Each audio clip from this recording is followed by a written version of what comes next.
Hello and welcome to Vault Boys WV. It's your card-carrying cryptozoologist Dave Chaffins, and joining me is my favorite son of a Mothman, Austin O'Connor. What's good? What it do? What is up?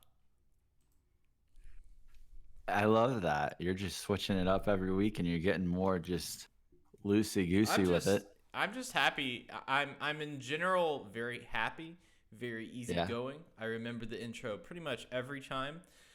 Yeah. And think about where we came from. Think about where Yeah. I couldn't do it otherwise. Otherwise, I was just entirely lost. Well, to answer your question, I'm doing great.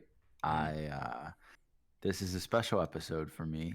Mm-hmm. I may or may not be under the influence of some pain medication for something I had happen this week, and I'm just feeling loosey goosey. I've got pain meds, I got coffee, feeling great, feeling real good. So what? Give me that. I haven't heard this story, and you've been saving this story for me, and I know it's been like a nice morsel in your mouth that you've been waiting to just like drip on out like a nice piece of honeysuckle. Am I right? That was oddly descriptive, and I liked that a lot, actually. I like the way you said that. Yeah, yeah, yeah, yeah, yeah. It's actually very embarrassing. Um, so, uh, yesterday, Mm-hmm. I decided to go to the podiatrist. I was having some pain on my big toe on my on my left foot. Oh, your big toe hurt you, baby. Your big Yeah, toe. and the nail, like this is gross. This is actually gross, but the nail was bruised. Okay. And it was like really, really painful. And I couldn't run anymore. Like I couldn't really do a lot. I couldn't really walk right. And I thought he was just going to be like, yeah, take some ibuprofen, take it easy for a couple weeks. I just wanted to make sure nothing was wrong. Mm-hmm.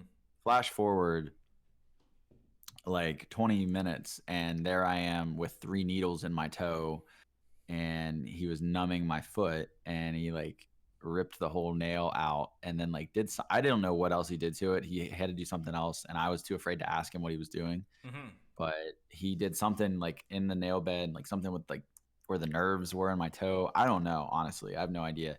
And apparently the toe I think was like partially broken from like months ago, and I just didn't realize it from like when I went to Yosemite and hiked. And it was a whole thing. And so I got home yesterday and just had like I couldn't feel my foot. And then this morning I woke up and it was quite painful. Mm-hmm. And I've just been hobbling along, and I finally like decided to take. He like prescribed something very strong Mm-hmm. for the pain, because believe it or not, when you take a toenail off, it doesn't feel good. And news to me, but So is your toe naked right now? Is it like a naked yeah, bird? Is it like naked yeah, jaybird? and yeah, and I was really scared to look yesterday when I had to like take the bandage off at first. Mm-hmm. I literally had to like call my mom and like tell her. I was like, I don't think I can do this. I don't think I can do this. And then I was like talking to her for like moral support. I was like, all right, I'm gonna go do it. And I did it. And like I looked at it, and it was just like staring back at me, like menacingly. Like it like looked. I don't know. It like it looked like my thumb, but like it looks like this side of your thumb. Like it, and it was just like gross. And Is this side of your thumb gross? What do you is or it was just just like like the idea of it?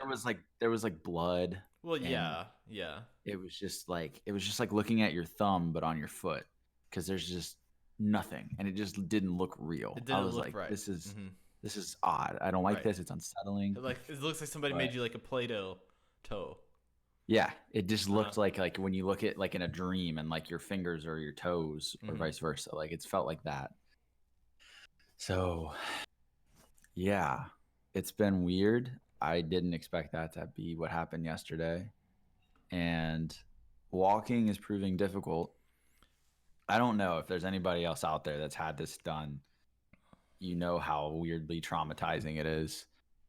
It's just a weird feeling. Like So how do you are you like when you walk? Do you like try to not put pressure on that side of your foot? Are you like yeah. trying to? Okay, okay. So you're more Mm, like just kind of walking on like that little your I little kind of like ledge.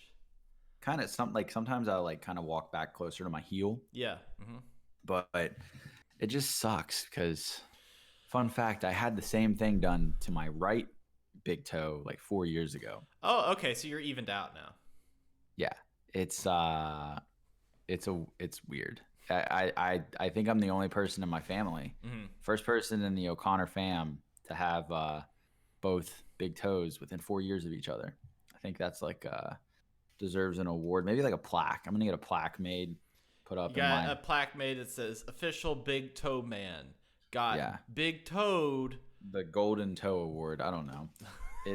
I don't know. It's like I never after the first one I was like that sucked.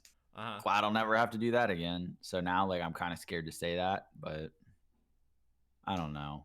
That was my So my Tuesday how did you morning. break it? I know you were in. I don't know. I came back and it was bruised, but I didn't think it was broken. Uh-huh. But like apparently I had done something to it, and that was kind of I guess how the nail kind of came off. I don't know. Mm-hmm. Gross stuff, really gross stuff. Just But like yeah, a Tuesday morning at 9:30, and I'm sitting there with needles in my toe, no and I'm a fun. wimp, so I got like real like flushed, and I like had to sit back for a second and like drink some water. Mm. I was just like, oh, this isn't good. Yeah, I understand. I think I would be too. It's all like there's like a little bit of nervousness whenever like somebody pulls out a needle. I'm not necessarily like a scared, Yeah, a scared like I'm what is that little pump yeah. like a sketty. Let's get it. A sketty. I'm not necessarily scared of needles, but Yeah. when I know that one's about to come out, it's like a little bit like the anxiety gets pumped up a little bit. And then in my head, I'm like, I'm not scared of needles. I'm fine. And then it's like, am I convincing myself of this? I'm like running back. Am I sure? Am I sure I'm Yeah. not afraid of needles? I think I'm not afraid of needles. I don't know. I've forgotten now. And so Yeah. it's like, It's a weird feeling. whenever I get like a flu shot or something, that's the way I feel. It's always like, I can Yeah. do that. I've done this a million times. I can do this.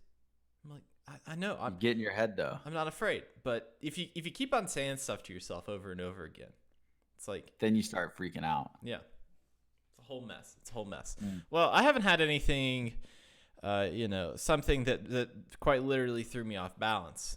In your case, I haven't had anything. I need the sound effect.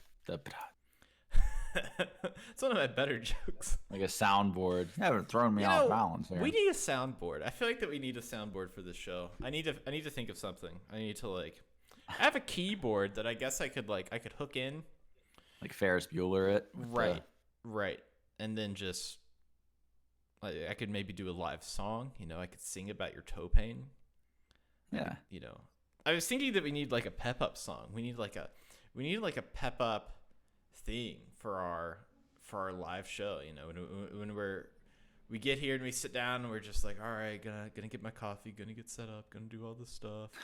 And then it's like kind of anticlimactic, but our podcast listeners at home, they get this nice little guitar riff where they're like pumping it out, going to town. We need something to jam it up. We need like a big grand display. Like we need like an Easter basket of delightfulness to really ring in the podcast, Yeah. Baby steps, right? Yeah, baby steps. So you haven't obviously had surgery on your foot, but what else is new in Dave's world? In Dave's world, I can't even remember what I do week to week. I can't even remember to put on like my own shoes some days. Yeah.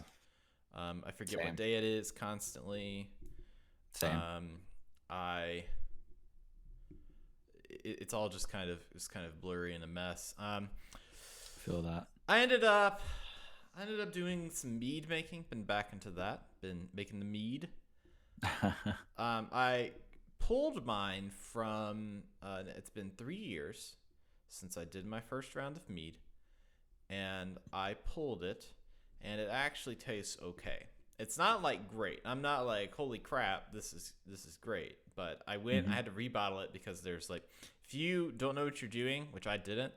Then you're gonna get a lot of like dead yeast in it, in the bottom. Kind of looks like Have you ever looked at like kombucha, like with the SCOBY in it? That's what it kind of looks like, except it's not a living thing; it's a dead thing.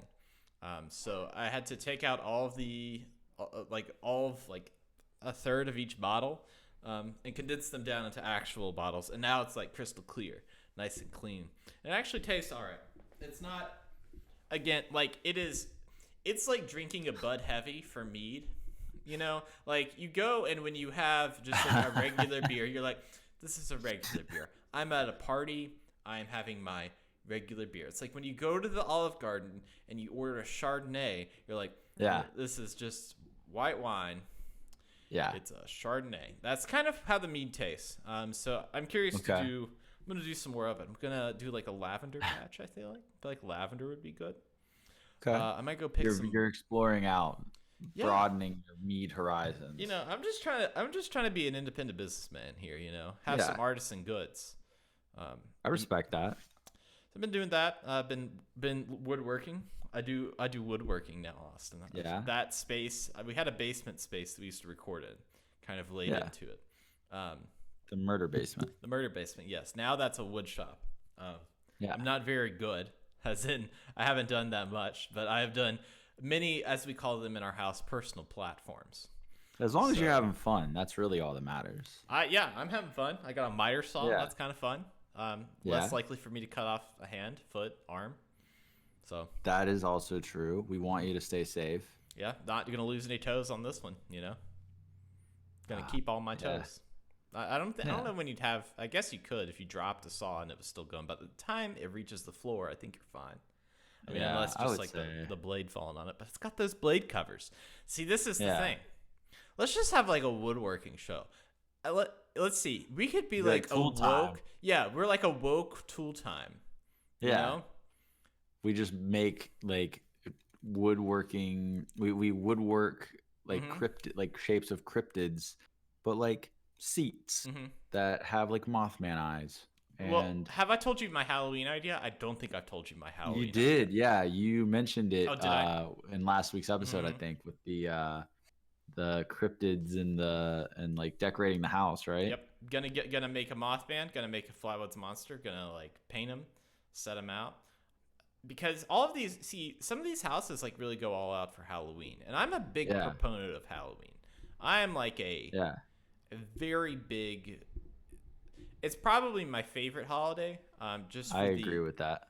For the not necessarily for just for the amount of things it can be. It's like a Swiss Army knife of holidays. Like it can be. It's a good way to put it. Just for candy, it can be for scary movies. It can be for dressing up. It could be for whatever. Yeah. But well, I agree with that. It's just kind of like you just make it what you want to make it, and I think that's the beauty of it. Yeah. I am very excited to see that project come to fruition. It's gonna be good. I mean, you're gonna come by my house and you're gonna be like, "That's what's up." This young couple knows what is up in the neighborhood.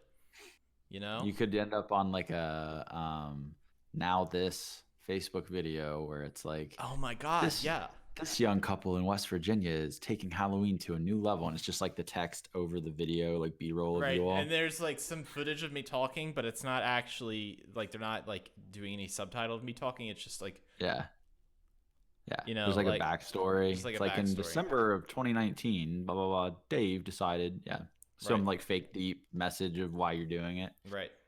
Uplifting music, blurred backdrop. Yeah, I think we've got it figured out. We could pitch this idea. Well, I think like a time lapse of me making that's like of me making. I do want to see stuff. this. Yeah. I want to see this in action soon. I think that would be fun. I need to have this happen. I'm not a video camera wizard like you are, but I feel like that I could set up. Oh, I'm not either. That's the funny part. I am also not that. But I mean, I just play pretend. I just make it up as I go along. Let me tell you, Austin, I think with your photography skills, I feel like that you're not playing pretend anymore. I feel like that you're the guy, and that's like, the beauty of it. That's the beauty of it. I still am. I still just make it up as I'm going along, and it just clicked eventually, and somehow people are like, "Oh, we'll get my job," and now I'm just still winging it. Still winging it. I love it. Yeah. Well. As we always like to do, we like to have a little aperitif, like we get a little appetizer. You go to the Applebee's, you get yourself some mozzarella sticks. get some potato skins from TGI Fridays. You know what I mean? When you're going out there, you're gonna get your pickleback, fried shot of hootenanny over at the TJ Maxx. Like, you're gonna want a little appetizer to get it rolling. And this week we're gonna do another TJ Maxx $1 million idea. I'm gonna kick this off. The $1 million idea I have, right? Yeah. We need to figure out ways to move things. And so I feel like $1 million idea. We've just had this thing happen in the Suez Canal, which essentially this gigantic ship ran to the side of the levee or whatever. It was essentially mud and sand. Ran into the side of it, and it was just stuck there. And people were like, "Oh, it's gonna take days to get it out." I'm thinking to myself, okay, here's what you need.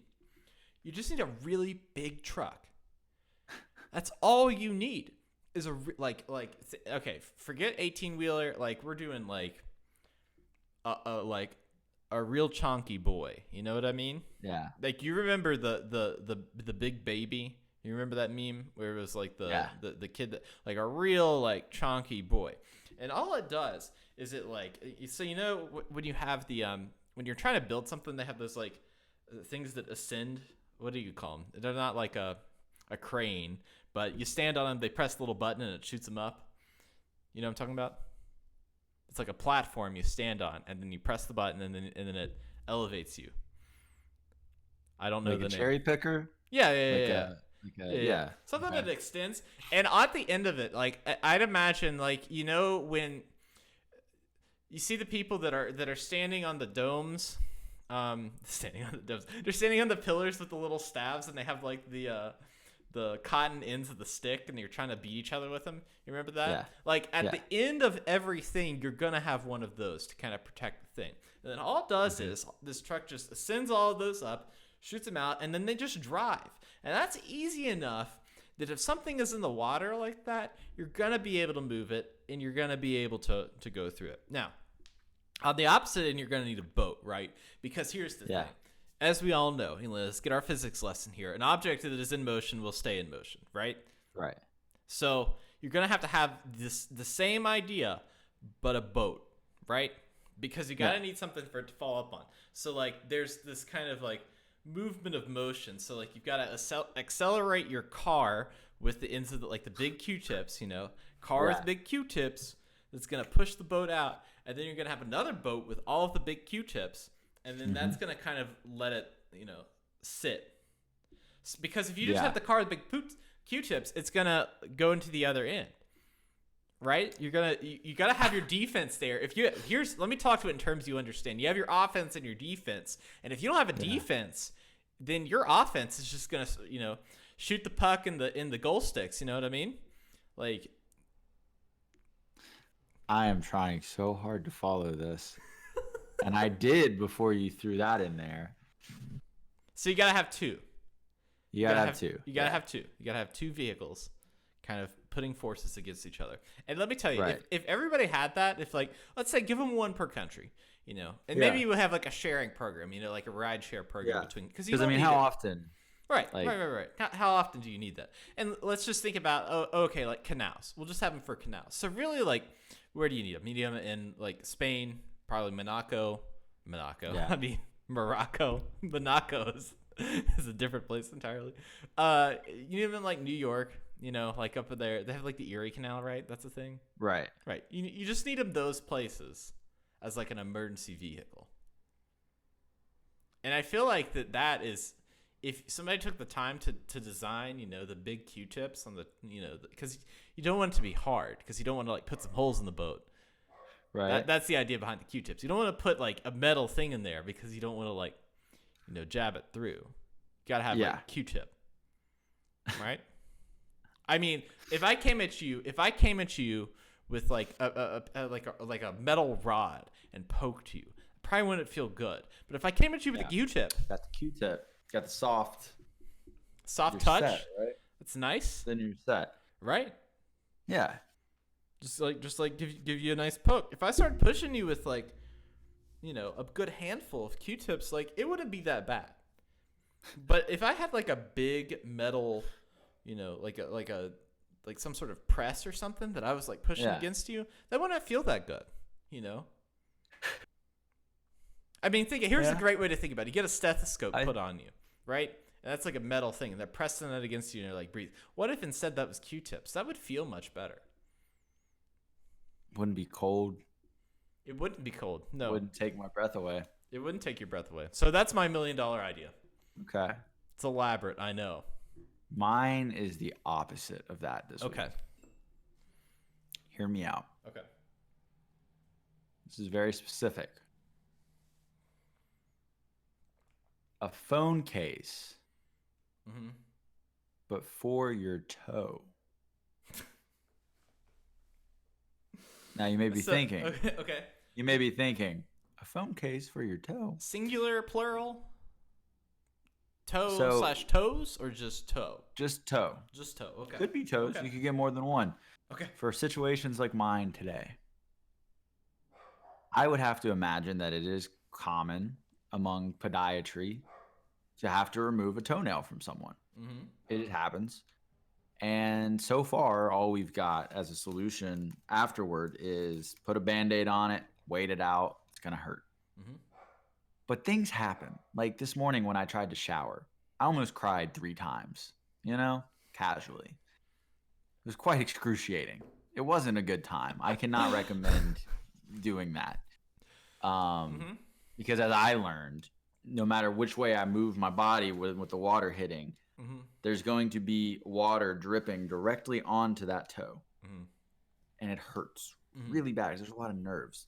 So let's make something that's not a bandage Mhm. that can form over that toe just to protect it in times like this.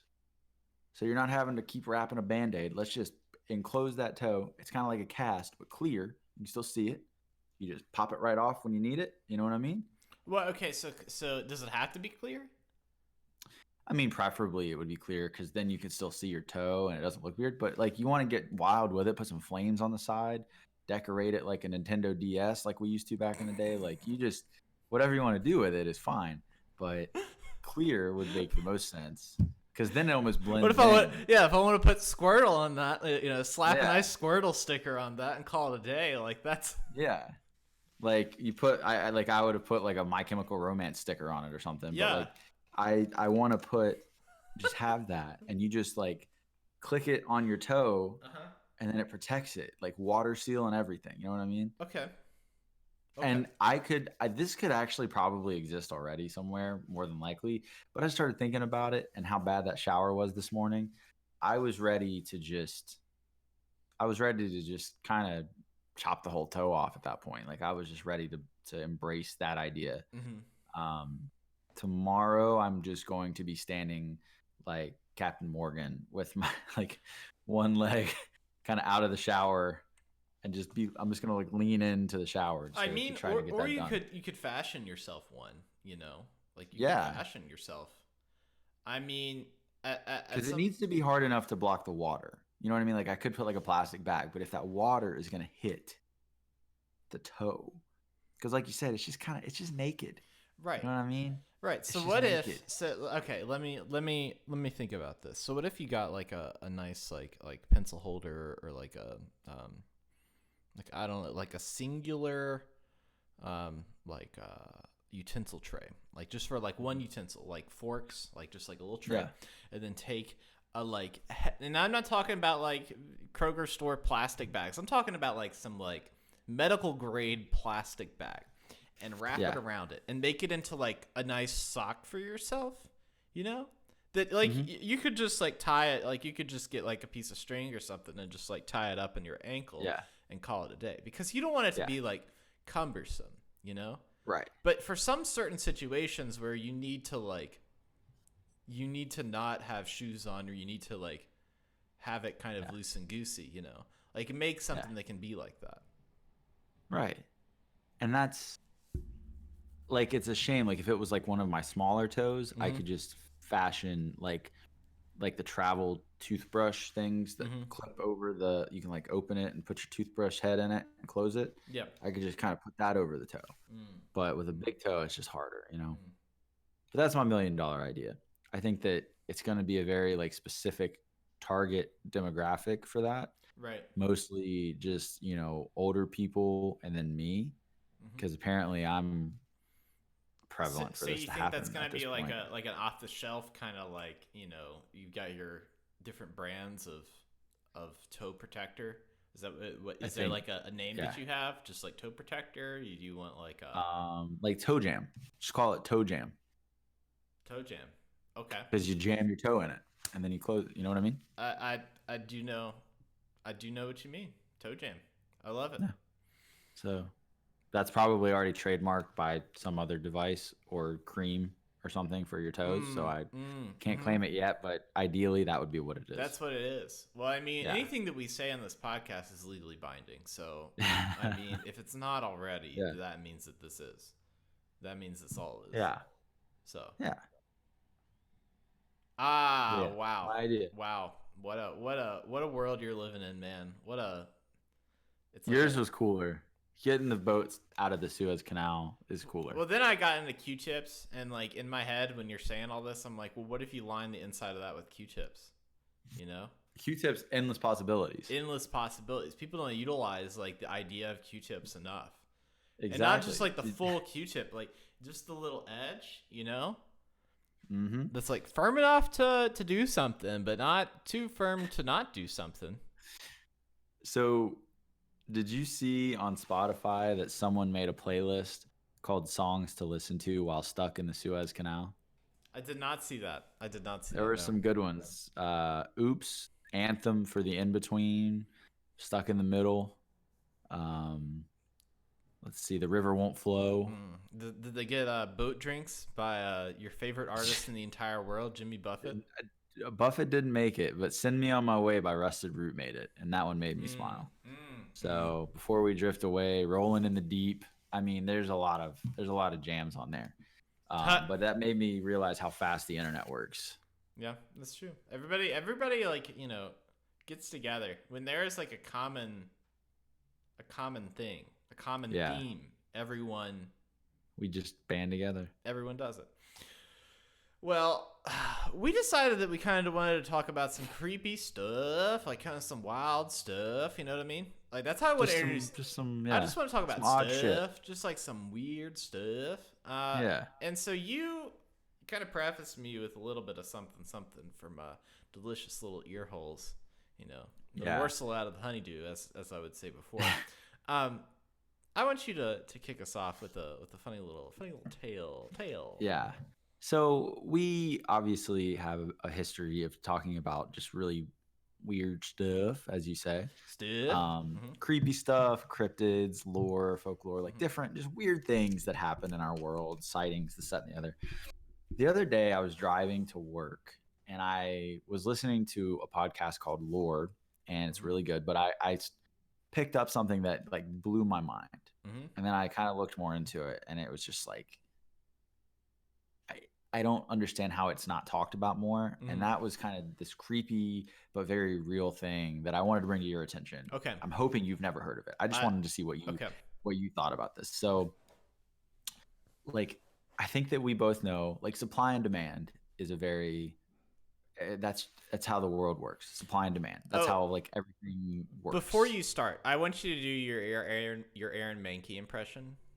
Because that's always a good one. And you used to do that. So we used to have warm-ups for the podcast. And for a while, you were doing, I forgot what you were doing. You were doing your, I would say Sully Erna. Sully Erna, right. Then it turned to Aaron Mahnke. It turned into Aaron Mahnke. Yeah. Chad Fallout 76 podcast is in the chat talking about Aaron Mahnke. And I was like, well, you got to do that. You got to do the impression. Every episode, it's like this build-up, and it's like, I'm Aaron Mahnke, and this is lore.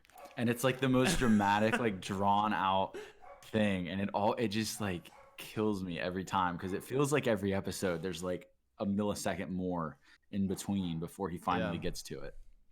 But, so long story short, the thing that just absolutely blew my mind that I don't think a lot of people realize going back to supply and demand and how that's just sort of how the world works. That's what makes the world go around, supply and demand and everything like that. And so in the late 1800s, something that,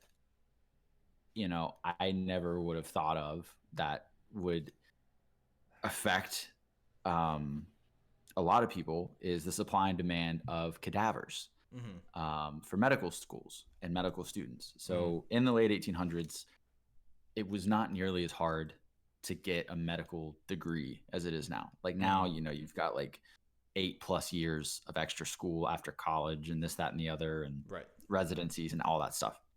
Back then, like kids that were like 14 or 15 essentially could take classes and become a doctor.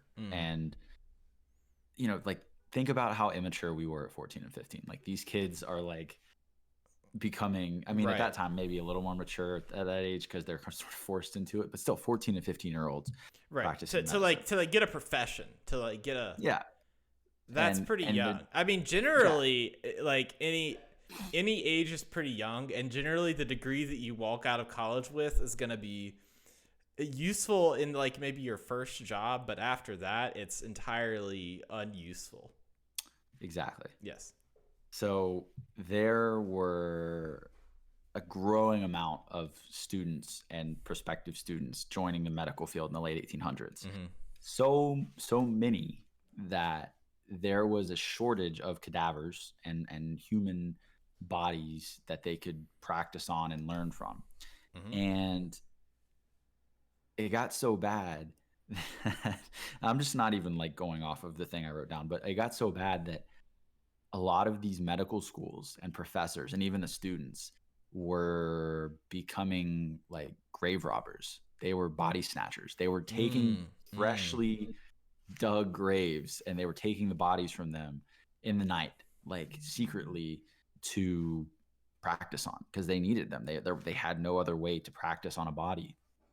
And it got so crazy at one point that these people were like paying lamplighters to take the night off so that they wouldn't have any witnesses. They would have no one in like to see what they were doing. And they were like coming by night and just wiping through graveyards of bodies.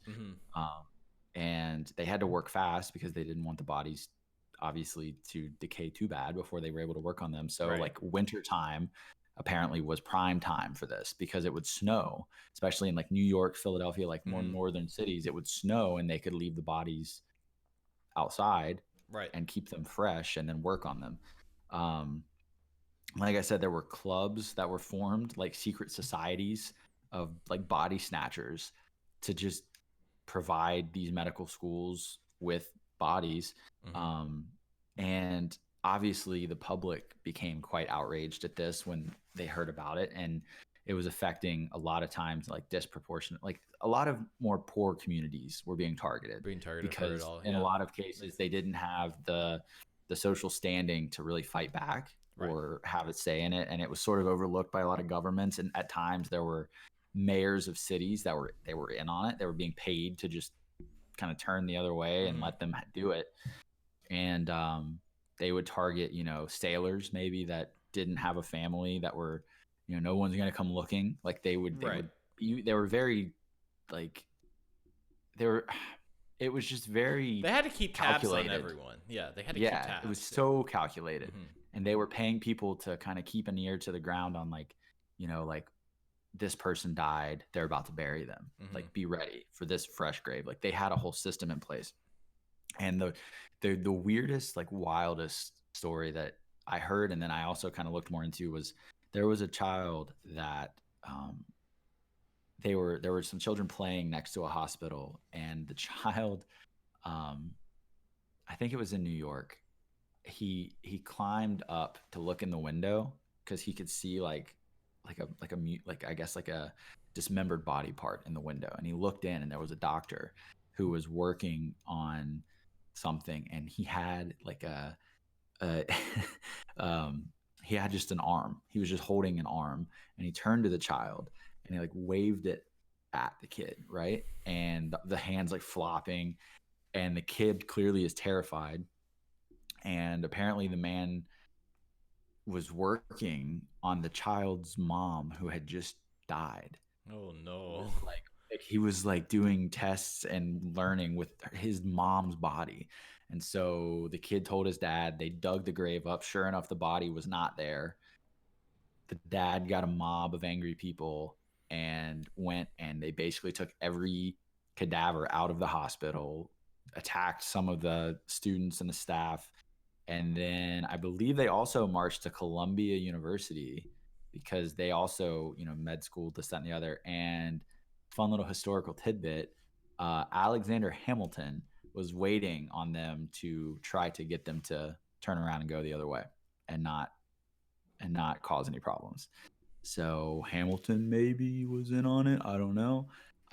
There's a lot though. Like that was sort of the shortened version of it, but just Yeah. it is terrifying to think that like at a certain point in time, they had to rob graves just to have medical schools continue and to teach these people so that they could go out and become doctors. Like that's a very dark side of history that I don't think anybody really knows about. Right. And I mean, it makes sense. Like, science wasn't a thing that was pretty well subscribed to back in the day.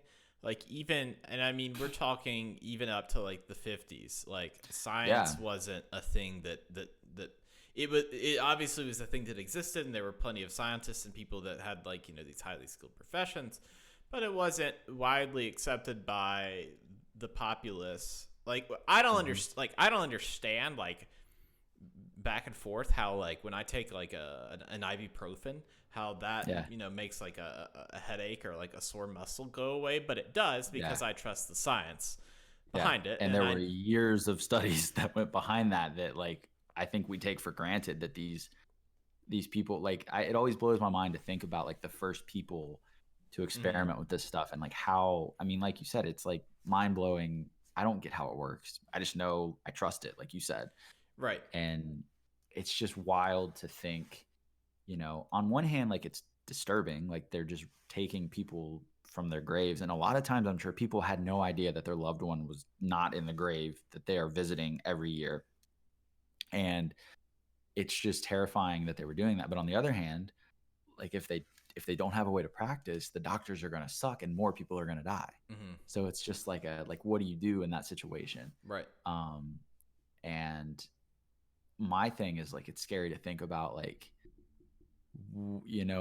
like what if there's a shortage now and we like don't realize it? Like are people it could be even more calculated now and even more like even better hidden now and we wouldn't know it. You know what I mean? Like it's just scary to think about. Well, it's like when somebody dies in general, like they like go to a morgue, right. like they have to go through the system before they get sent to a funeral home, even if it's like, somebody that you knew was like on death's door, like you still send them to the morgue like you would anything else. And so there's like an inventory process and system, I guess, for that kind of stuff. And if people, it's like, then they have the tabs of like, okay, we know nobody's waiting around. And this is my entire speculation. I have no knowledge of like what a morgue is outside of the morgue in Riverdale. That's what I'm most familiar with. So this is just me like explaining to you how a morgue works without ever going in one. But I imagine that they have like a system set up where they're like, okay, nobody's going to miss this one. So we'll just take it. Right. Yeah. It's like, got like a drifter. Yeah. It's like, right. What? And that's when they check all the cards and they go through all the, they're like, oh, this one's an organ donor and this one wants to donate their body to science. And it's like, they tick off a few boxes and they, it's kind of like an airport, Yeah. I dated a girl who was in a PA program and like they had to every week, they had a body that was donated to the program that they would have to, do dissections and this, that, and the other on. And that was always my thought. I'm like, how did that person end up there? Like what path did that take that they ended up in that type of a situation where their body is being, which like you said, some people probably say like, I want to have my body donated for scientific reasons, but it's just scary to think. Yeah. Like, because you have no control over that. So I'm watching the live chat in this episode. And this is kind of how I'm gonna do it. I'm not gonna, this is a podcast, but I'm gonna call out some of these interesting things that I see. So Ken has actually written in and said, in 1876, a secret group conspired to break into Lincoln's grave and hold it for ransom. They failed after they started breaking in, as one of their members was an undercover agent. My question is, what were they looking for in Lincoln? Like, was it the secret to being very tall? Like, where they were like, man, that dude, tall. Or like, that dude, vampire hunter, and we want to know the secret of vampire hunting from his corpse. Because I feel like that is, like, when you're talking about metaphysical things, when you're talking about, like, the supernatural, like, there's still stuff. There's probably still, like, secrets or stuff you could learn from, like, a corpse. If we're talking about, metaphysical powers. He said the magic hat, yo. The magic hat. That's true. That's true. Yeah. I don't know. I think it's interesting to hear that and how, like, in New York and Philadelphia and those areas, the dead bodies were, in the winter, that's when they would go out and do that. Because when you would go, if you go on like a tour of New Orleans, and it's like a ghost tour or a voodoo tour or whatever, supernatural turn, you learn that, like, the idea of zombies actually came from New Orleans, because when they first landed there and had, like, the settlement, they planted they buried all of their dead bodies. Same thing. Right. They buried all their dead bodies up on, like, in a cemetery that was, like, near the water, like on the levee. And as we know, New Orleans floods a bunch. And so what would happen was, when a big storm would come, it would wash up all of the dead bodies, and they would just flood the streets. And so people would come out one morning, and all of these dead bodies would be everywhere. And so that's why, if you go there, all of the cemeteries, like the old cemeteries, are all behind the city, away from the water, because if they had them up there, they had to, like, relocate people every single time that this would happen. And it would be all muddy and stuff, so it would just be like, you just see hands and legs and, like, heads rolling around, just kind of, stuck up against the shops and everything. So it's like, that's the problems that people in New York were dealing with in the winter, was people stealing bodies. But in the summer, when it was like hurricane season, they're coming out. They're out in full force. And so that kind of, like, is where, and then people started to make up stories as to why that was happening. That kind of became like a legend. And so, like, the whole, like, zombie, like the, like, necromancy and stuff like that, like, where you're, like, bringing a dead body back to life, has always been a thing. But this, like, idea of a horde of them came from New Orleans during that time, and the surrounding areas, through there, that were a part of that levee. The bayou. Yeah, the bayou out there. Yeah, so that is my not so terrifying, but more just disturbing. I think that's pretty disturbing. Lesson. It's a little weird, because, like I said, I feel like I had never.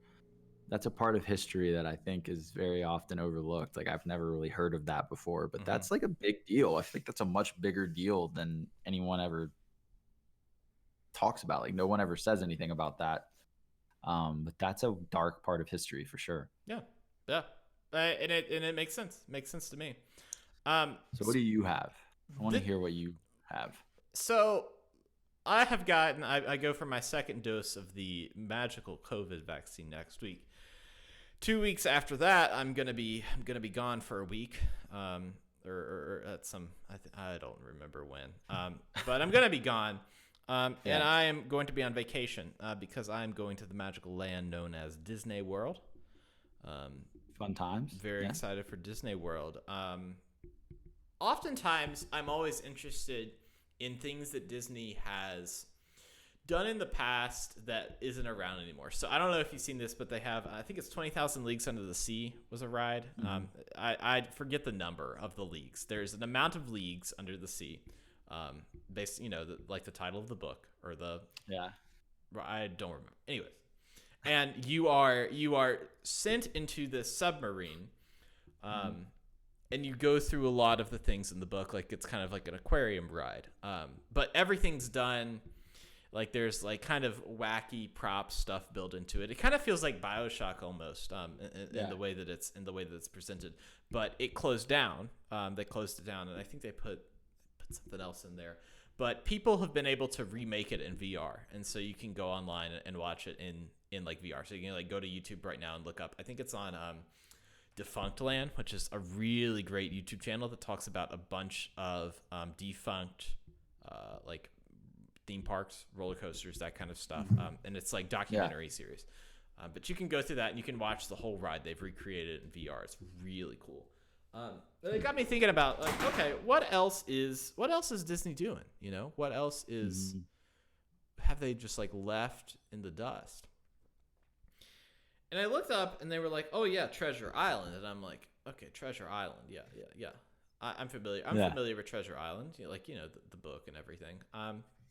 Yeah. And I remember there being Pleasure Island. And so Pleasure Island used to be, it was essentially a connection onto this place called Downtown Disney. And Downtown Disney is now Disney Springs. So it's just like a bunch of different restaurants and stuff. But Pleasure Island was like the over 21 place where you could go to the bars, you could go and get drinks and that kind of stuff. Now it's built into the park as a whole. Like you can go get alcoholic drinks all over the park. Like it's not a it is now they've combined the experience. Because here's the thing that Disney learned. Kids, guess what? Don't have money. You know who has money? Adults have money, and that's who's going to Disney World. Anyways, I got curious and I looked up a very interesting story that I was kind of amazed with involving Treasure Island. Okay. So Treasure Island was a resort that they built because Disney has these lines of cruises that come out, go to the Bahamas, go to Nassau, go to all that stuff. Yeah. But they wanted a resort there to kind of be this particular place that they would all stop. And so they started making they took like this little private island. I'm looking up the actual location of it now. They took this like little private island and just decided it was time to make something there. It's kind of secluded off the mainland. Let's see. Can't find that. Baker's Bay is the name of it. Baker's Bay. Yeah, it's in the Abacos. Which is a part of the Bahamas. And I focused on Appalachian geography. I didn't focus on world geography. That was entirely it's okay. You're forgiven here. You're forgiven. So they invested $30 million in building this resort. And they built all of these different like attractions and things down there. And when they started to get it rolling, they built a port for the cruise ships to come in. The problem is that when they built that port, all of the sand started shifting. So then it became more shallow, and then there was just like more island because it was its own private little place. And so they had to build another dock. And then the sand shifted around that, and then it became too shallow again. So like cruise ships were unable to go to this place. Like they built this entire resort. And so one day they just abandoned it. They were like, we're not going to open this. This is a failure. We're just going to call it, sunk costs because we can't, we're not going to wreck one of our ships into this island because then that's luckily lost. It's Disney. They've got the money. That's a good thing for them, I guess. Right. So they just left it. So people like to go to this resort, and it's entirely a ghost resort. So imagine Disney has built this entire island of a hotel of all these different places, all of these, and it's entirely just taken apart. So a lot of the local bohemians went in there and started just like looting it because I'm they sure just there's left a ton of cool stuff there. Right. They just left it. And people would some people would live there for a little bit until it got unsustainable or whatever. But people would go there, and the weirdest thing that they find there is there's a bunch of coconuts that are opened. And I'm not just talking about there's a bunch of coconuts in the corner that are open. There are a bunch of coconuts everywhere that have been opened that are been eaten out of. And so these people will go to the lobby of the hotel and they'll look around. There's just coconuts everywhere. Everything's been looted. Everything's been taken down. Things just coconuts. Windows used to be boarded up and they took the boards. They took absolutely everything. Stripped it just bare. Yes. And so all of these coconuts are just building up at this resort, and there's like even like they made the vaults to keep the money, and all of those vaults have been looted and stuff, and there's just coconuts in there now. Like there's just that is the main thing of the resort is a bunch Everywhere of there's coconuts. and it's not like it's not just like, oh, here's a coconut that has been like fell from a tree and maybe got. It's like, no, these are like eaten. Like it's like a bunch of banana peels hanging around. You know, like That's it's not just like, oh, the rotten fruit all about. Yeah, It's like used stuff. So that's It's like the island being deserted is creepy enough, but then it's just like, well, it's like this entire ghost resort over there. Like, imagine how like weird that would be.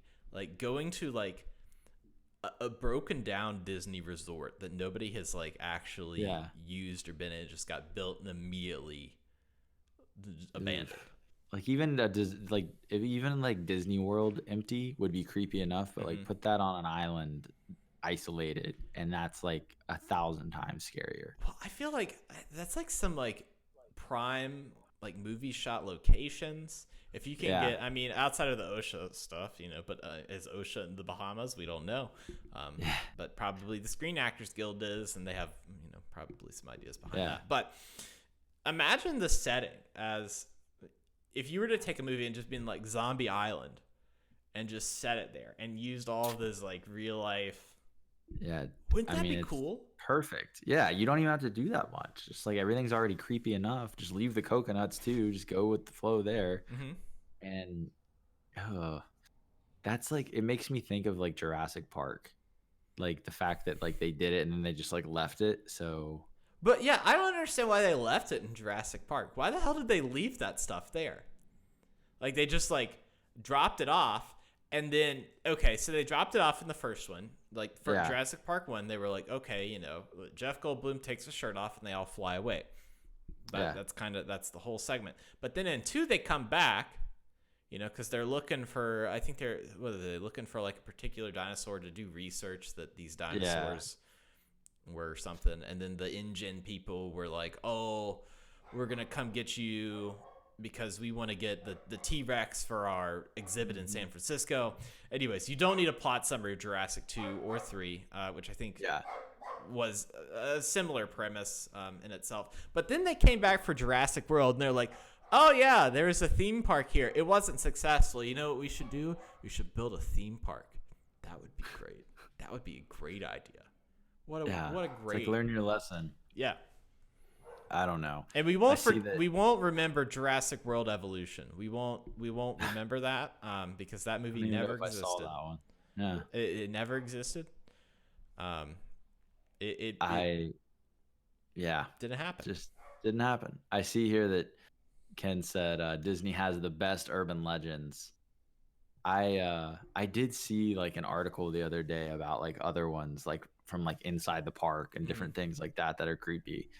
And I had a friend that worked there, and she was a cast member, and she was like Tinkerbell and some other characters. And she used to tell me, I think there's like a whole underground facility like under the park to get. I mean, it's definitely like Disney in general is just creepy to me. Right. Like, there's just so much the rides and like, but it's fun.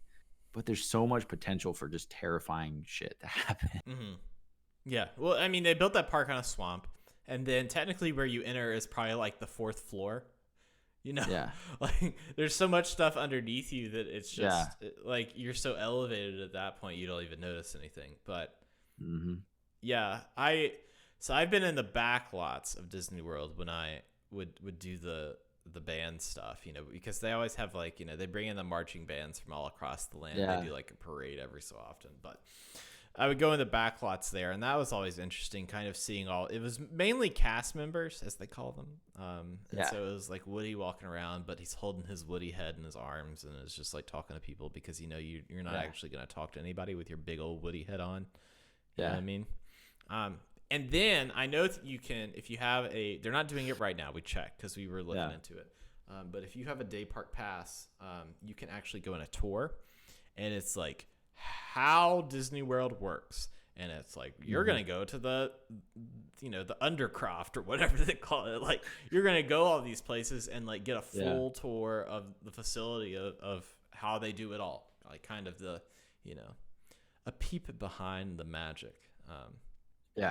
But it's always funny to me because now there's so much media that's been influenced by all that. Like there's like like they've got BioShock and they've got all of these like funny things that I guess universes that are kind of inspired by what Disney has, but they're like, okay, but what if it was just abandoned? And I feel like that now, I didn't know this before, but there's this place in the Bahamas that you can just go to and have that experience for yourself. Though everything's been stripped out of it, so it's probably not as cool.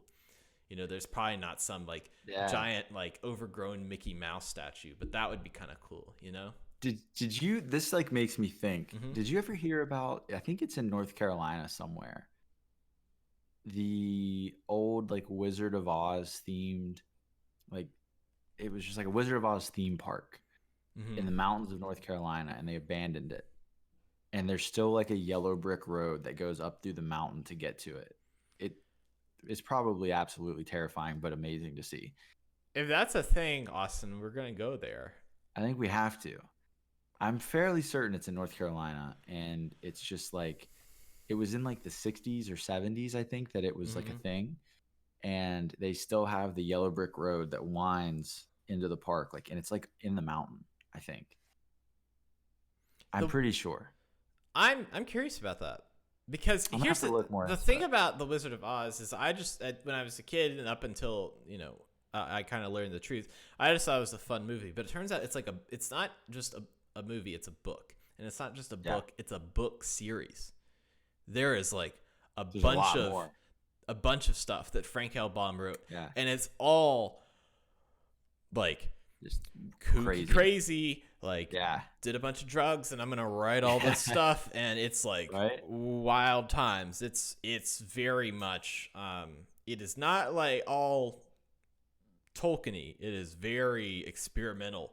I've never read it, but I've heard that it's just absolutely wild. It is absolutely wild. I've read through. I haven't actually. Because when I saw the books in a bookcase, I was at the what I refer to as the creepy house in Bluefield, and I saw this in a case, and I was like, "There's more than one."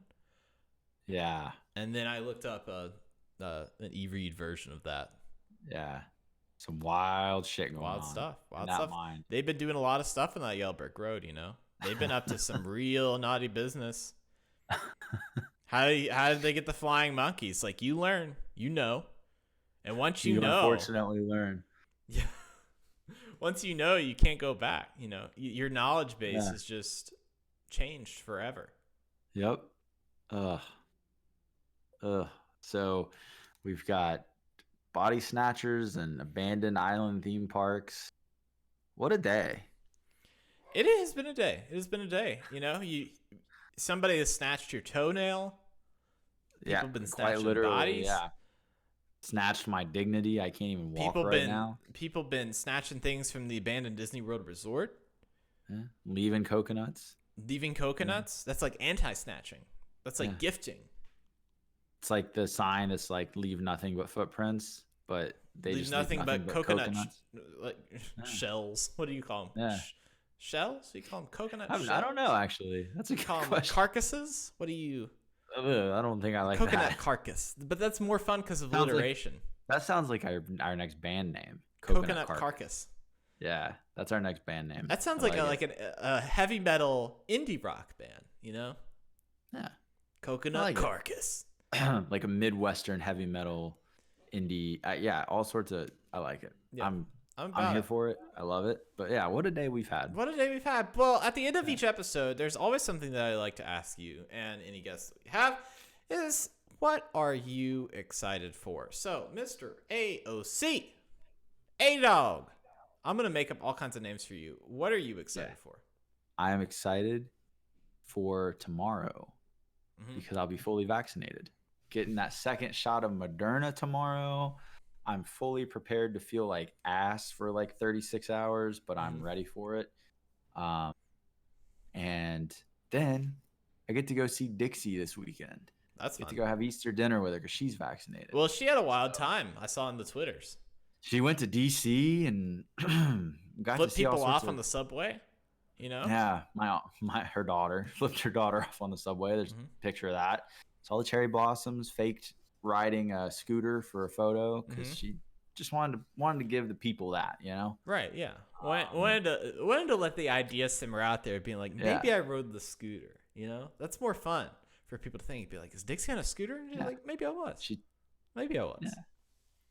Tried her first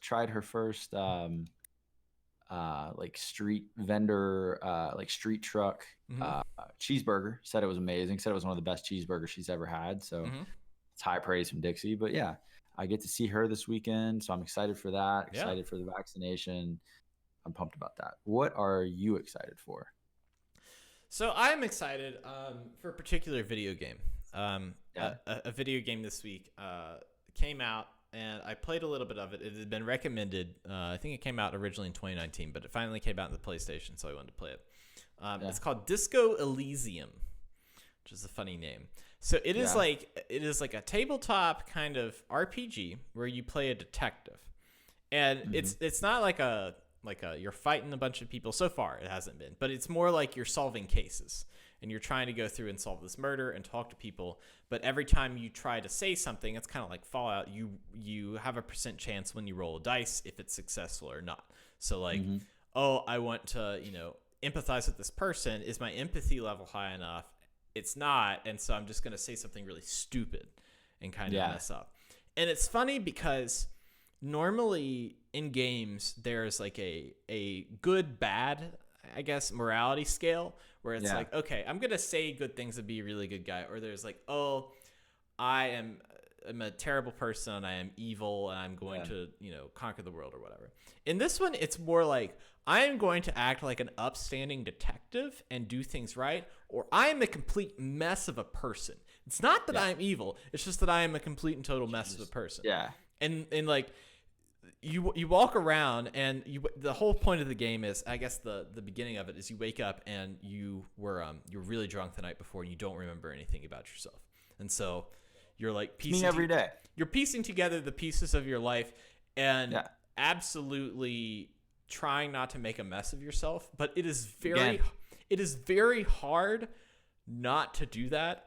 Try to be someone that can communicate on a normal level, because you did stuff to yourself the other day that you don't remember that other people do.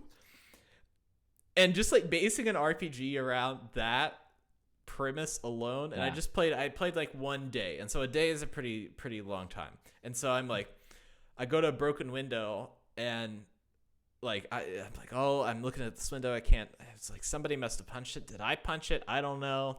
And so like, I go through this whole day. I have a partner. Your partner is like the straight detective dude who's like, just like, here, I'm a police officer. I'm here to be a detective. I'm going through all the different stuff. And so I go through a full day of like going and finding this body that has been murdered and interviewing witnesses and gathering evidence and all this stuff. And at the end of each day, you're supposed to have this like debrief with him. Yeah. And at the end of the debrief, he's like, I have one last question for you. And I'm like, what? He's like, why aren't you wearing any shoes?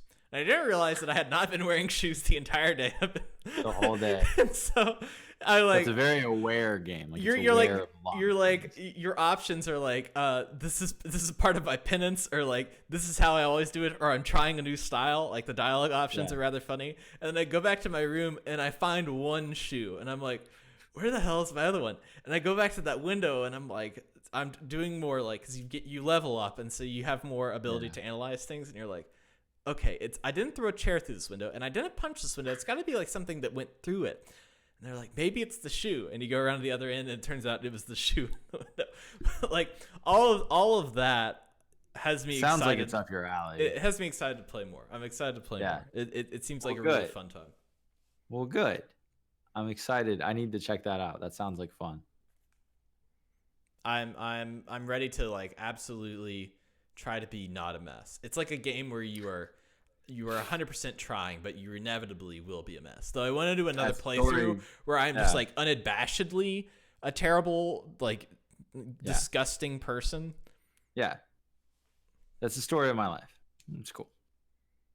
Part of it. Well, I mean, there's even, and it reminded me of you actually, because it reminded me of you because Appreciate there's it. one you go to shave your face, and if you don't have a kind of skill, you miss, and then he's just like, oh, I'm just gonna take it all off. And I'm like, You can see I haven't even tried in a while. I don't want to mess it up. I'm just letting it go for now. So, Delightful. it is what it is. It is what it is. Well, I mean, what a day, what a day it's been. You can always watch this show live every Wednesday at 5 p.m. on twitch.tv/vaultboyswv. You can get the podcast on all of your favorite podcast services. So if you're listening to one podcast service and you're like, hey, you know what? I really like Radio Public more.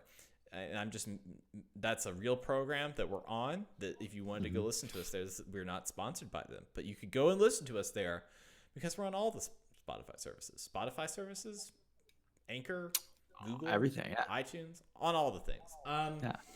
It would be really helpful. 2 things that you could do to support the show. Follow us on Twitch. We're almost at 50 followers. Once we get that, then more exciting and fun things happen. We upgrade our Twitch setup and some of the stuff that we can do. And then you can give us a review on iTunes. And here's the thing. I'm gonna make a thing here, all right? If you go and give us 5 stars and write a review on iTunes, I'm going to sing the review to a current pop song tune. Oh, I would like to see this. And Austin is going to have to guess what tune it is. It would be really helpful if you go to iTunes. I'm in. Please make it happen. Go to iTunes, write us a review, 5 stars, and I will sing the review to Austin in a tune of a modern pop song. It's going to be like modern. It's not going to be like stuff that's I play on the radio that's really from 3 years ago. It's going to be I've got to like do some research and learn it. I need this. Don't deprive me of this, please. I'm going to be singing some BB Rexa, right? Isn't that a person? Some I don't know. Dua Lipa, Dua Lipa though. Yeah. Like that. So that's my dealio with you. What I'm making a deal with our listeners as well. Okay. I like it. I gotta practice my singing somehow. I'm gonna combine all of my hobbies and talents into this one podcast until I'm just like this podcast just services me in every way possible. I'm gonna go make like 14 fake Apple podcast accounts just to like see. Every week I'm gonna check it. Every week I'm checking it. I'm looking at it. I'm gonna see, and here's the thing. I'm probably gonna do it probably like 2 hours before the show, and then I'm gonna be like, crap, I need to figure out what I'm gonna sing to this, but I'm gonna do it. I'm gonna try to do it my best. I'm here for it. All right. Well, I mean, if you're here for creepy stories, if you're here for weird tales, if you're here for stub those or just me singing some pop tunes. Stub those. I'm losing it. I'm losing it. Okay, we all are. You're losing your toe. I'm losing my mind. That's and listeners have been along for this ride since the beginning. Yeah, we apologize. Well, from every one of those things, you've covered Holler to Highway from 6 Ways Sunday. and this is where I end the stream. And I didn't have that button up, and so now the stream is